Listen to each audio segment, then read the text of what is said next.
Good morning বন্ধুরা, সবাই কেমন আছো? তো আর একটা নিয়ে আসলাম নতুন ব্লগ।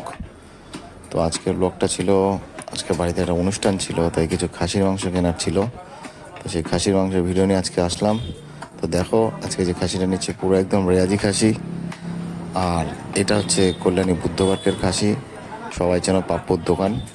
দারুণ খাসির মাংস এখানে পাওয়া যায়, মানে তোমাদের বড় বড় অনুষ্ঠান থেকে শুরু করে যেখানে যদি কোনো রকম খাসির মাংস লাগে এখান থেকে নিশ্চিন্তে নিতে পারো। এর খাসি কি বলবো, এক কথায় মানে যদি রান্না করো আধা ঘন্টা থেকে 40 মিনিটের মধ্যে খাসি সেদ্ধ হয়ে যায়, এতটাই নরম আর এতটাই সফট। মানে আমাদের বাড়ির হোক আর এখানে যাবতীয় যারাই জানে এই দোকানটা, তারা সবাই এই দোকান থেকে খাসি নেয়। তা আমি আজকে নিতে চলে এসেছিলাম। তো দেখতেই পাচ্ছ মাংসের কোয়ালিটি একদম পুরো লাল, ভেতরটা দারুণ মাংস, হালকা চর্বিওয়ালা। আর যেহেতু একটু রেয়াজি মাংস আমার পছন্দ, তাই আমি রেয়াজ থেকে মাংস নিয়েছিলাম। দেখো কত ফ্রেশ করে মাংসগুলো কেটে দিচ্ছে। দেখতে থাকো এরকম খাসি। আর তোমাদের যাদের যাদের লাগবে অবশ্যই পাপ্পুর দোকানে চলে এসো, খুব ভালো মাংস দেয়।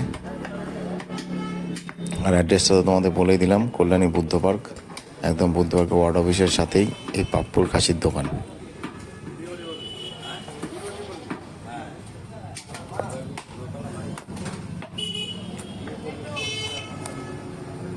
তো আমার মাংস কাটা হোক, তোমরা ততক্ষণ ভিডিওটা দেখতে থাকো।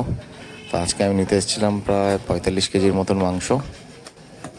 দেখো মাংসটার কোয়ালিটি শুধু তোমরা, অসাধারণ মাংস, অসাধারণ। যেমন বলবো তেমনইও দিয়ে দেবে।